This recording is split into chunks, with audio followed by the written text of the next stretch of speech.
Muchísimas gracias por su tiempo. Thank you very much for your time. Una de las primeras cosas que me gustaría preguntarle es sobre la tragedia del sábado en la sinagoga en Pittsburgh.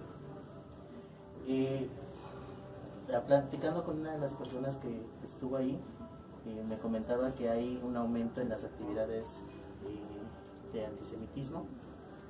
One of the first things I want to ask you is about the tragedy that happened Saturday in Pittsburgh, and that it's going to be like so much people are talking about the antisemitism in the United States and in the world. Y un aumento en las actividades. ¿Usted conoce datos que nos pueda aportar sobre el aumento de las actividades de antisemitismo? Do you know any database about the antisemitism in the United States and in the world? It's growing. There are organizations who deal with anti-Semitism and they have database, but generally speaking, unfortunately, there's still anti-Semitism almost everywhere. We see it now in the United States, we see it in Europe, we see it in the Middle East, we see it all over. So anti-Semitism is a challenge of, first of all, the Western world to deal with, using education, not blaming Israel, not blaming the Jews for any challenge or problem, like in the Middle East. You know, the Middle East is not to slaves. La verdad es que el antisemitismo, no hay exactamente datos específicos del antisemitismo y de la ola del antisemitismo en el mundo, pero lo que sí es que es un gran como objetivo de la gente, y no hay que culpar a los israelíes ni a los judíos por el antisemitismo, sino por educación y dar más educación acerca de que el antisemitismo no es algo que... Antisemitism comes in many ways. Blaming Israel, blaming the Jews. The best example of recent years is blaming Israel for instability in the Middle East. There are those who claim that the core of the problem in the Middle East, the state of Israel. Really, nowadays we see the Shia-Sunni conflict. We are neither Shias nor Sunnis. How can you claim it? The tribal conflict in Libya, what is the connection to the state of Israel, and so forth. But it's very easy to blame the Jews, to blame Israel. Para el antisemitismo hay muchas maneras de explicarlo y de justificarlo. La más común es la inestabilidad en el Medio Oriente y en Israel. Entonces la gente justifica esta inestabilidad para hacer sus agresiones antisemitas. Hablando sobre Medio Oriente, me gustaría preguntarle sobre las actividades de terroristas, cómo se encuentra ¿cuál es el estado actual del terrorismo en Medio Oriente? Speaking of Middle East, he wants to ask about what's the situation, the actual situation of the terrorism in the Middle East and in Israel. The Middle East today is going through what we call upheaval, and I believe it will be considered in history as the most significant crisis in the Middle East since the days of Muhammad in the 7th century. Hoy en día se puede decir que el terrorismo va de subida y que en las actuales épocas ha sido el año o el siglo donde más terrorismo ha habido en el Medio Oriente. It is not because of us. First of all, talking about the regimes in the region, most of them are not able to deliver to their peoples, to live in dignity, to enjoy well-being, and the people are upset. No es por los israelíes o los judíos que hay este terrorismo, es porque la gente no tiene los derechos, no vive estable en muchos países árabes, y por eso hay terrorismo. And nowadays, the dominant Islamic streams in the Middle East, claiming for hegemony, each of them, fighting each other, are without any connection to Israel. First of all, Iran, which is the main generator and instigator for instability in the region. They support Hezbollah in Lebanon. Lebanon has been abducted as a country by the Iranian regime. a decision to wage a war against us is not going to be made in Beirut, it's going to be made in Iran. And this is the case in Yemen with the Houthis controlling Sana'a. This is the case in the Iranian intervention in Iraq as well as in Syria. This is the Iranian Shia regime claiming for hegemony in the region and using terror as a tool. Not just there, South America, Argentina, 1992, 94. Recently, the idea to perpetrate terror attack in Paris against the Iranian opposition, terror attack in Burgas in Bulgaria a couple of years ago. This is Iran, the main generator and instigator supporting terror all over. En realidad el gran problema es que hay muchos grupos islamistas en un mismo país que gobiernan y que quieren sus intereses. El primer ejemplo es Irán.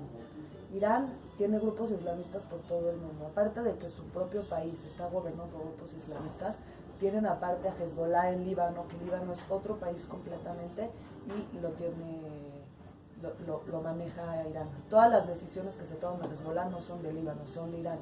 Y esos mismos grupos terroristas también operan en Europa. Then we have jihadists, Sunni jihadists claiming to create Islamic Caliphate. ISIS, Al-Qaeda, all kind of names, following the Sunni jihadist way. They are now in retreat in the Middle East. Why? Because the Islamic State was defeated, both in Syria as well as in Iraq. But it's not over.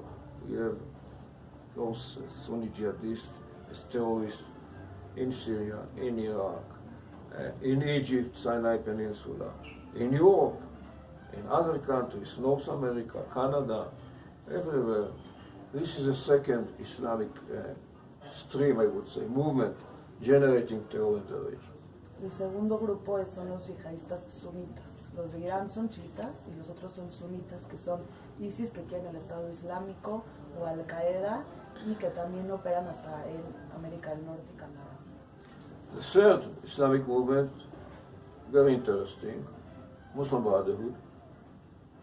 The leader of the Muslim Brotherhood in the Middle East of today is Erdogan, the president of Turkey, claiming to have neo-Ottoman empire based on the Muslim Brotherhood ideology. We fight them in the Palestinian arena, Hamas, the Muslim Brotherhood movement. The Egyptian government fights them as an organization in Egypt. But generally speaking, the Arab regimes in the region don't like to see a neo-Ottoman empire based on the Muslim Brotherhood ideology.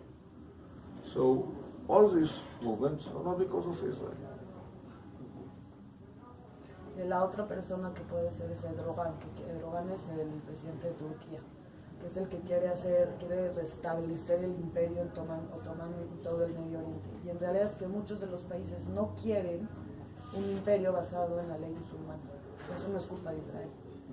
But when it comes to Israel, we don't share any border with Iran whatsoever. But they claim to wipe Israel off the map of the earth. We do not occupy any Iranian land. So why? It's a combination of religious, political ideology. And this is the case. And this is the case when it comes to Palestinian terror, jihadist terror, not because of us, but targeting Israel as one of the targets. Es como Irán, nosotros no tenemos frontera con Irán. ¿Y por qué desde hace muchos y muchos años nos quieren borrar del mapa? Es por muchas razones políticas, religiosas, al igual que el problema palestino-israelí. Como platicamos, el terrorismo es un fenómeno global. Like we talk, the terrorism we can say is like a global phenomenon, yeah. Sure. ¿Qué hay con la relación con América Latina? ¿En dónde están? ¿Hay terroristas en América Latina? Hace poco en Brasil detuvieron a Assad Ahmad Barakat de Hezbollah y quería preguntar en dónde más hay terrorismo en América Latina. What's the case in Latin America? Some years ago they saw in Brazil one terrorist named Ahmad Barakat. So what else you can say about Latin American terrorism? terror organizations, especially the Iranians, the Iranian regimes, the Iranian intelligence, exploited the situation in Latin America to have terror infrastructure here.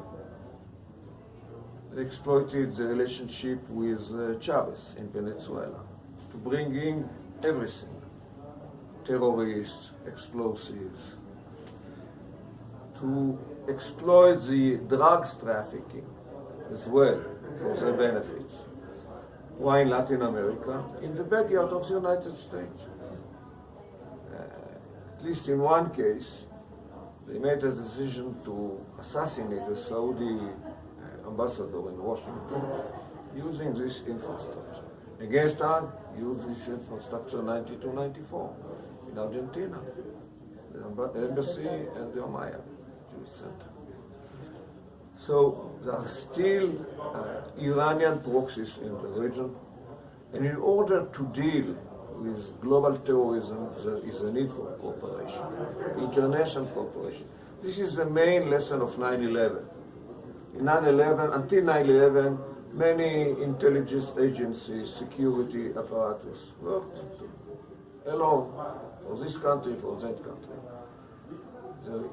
When terrorists become global, there is a need for cooperation between all the government, all the security apparatus and intelligence organizations. Hopefully, by doing it, we'll be able to meet the challenge.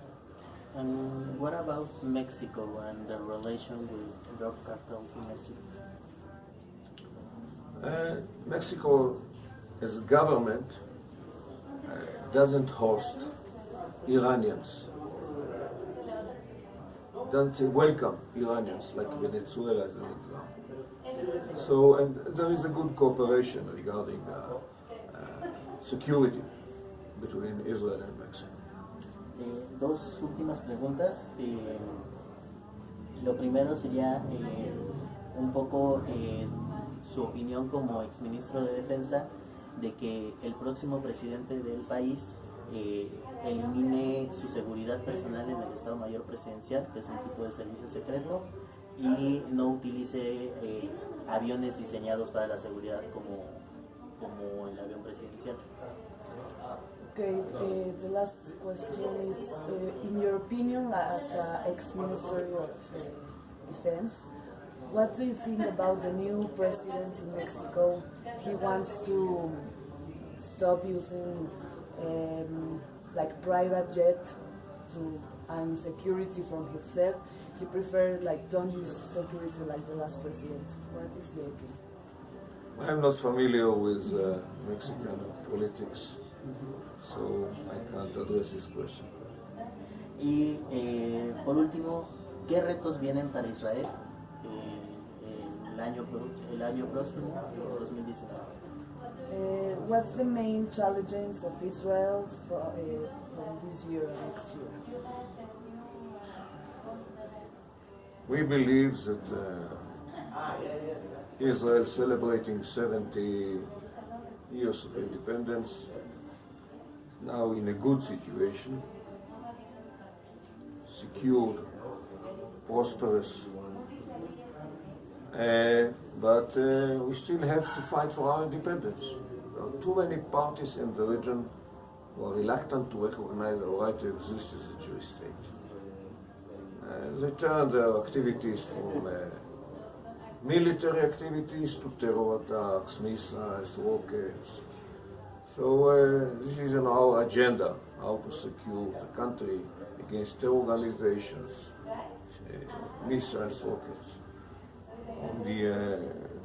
For the future, our policy is very clear, not to allow any hostile country to acquire military and nuclear capabilities. And the main challenge of today is Iran.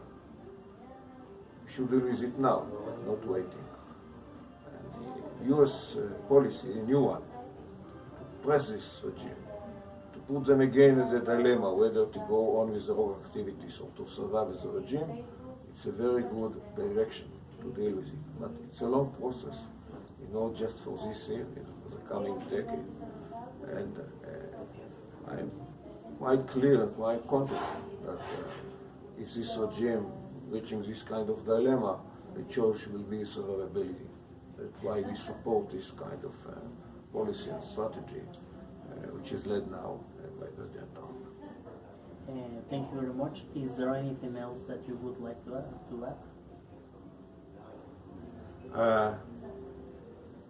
I'm here on behalf of Bet Halochem. This is an organization in Israel who actually is responsible for the rehabilitation of Israeli wounded soldiers. I feel committed to the soldiers, of course, talking about our military services, serving as a defense minister. And in this visit in the Jewish community in Mexico City, we are going to establish a local organization to support the Israeli wounded soldiers and hopefully be successful. Él viene de una organización que se llama Bet Halochem, de aquí de México, que ayuda a rehabilitar a los soldados heridos en Israel. Entonces ahorita van a organizar como una comunidad más fuerte que él, obviamente por su pasado está ayudando. Thank you. Thank you very much.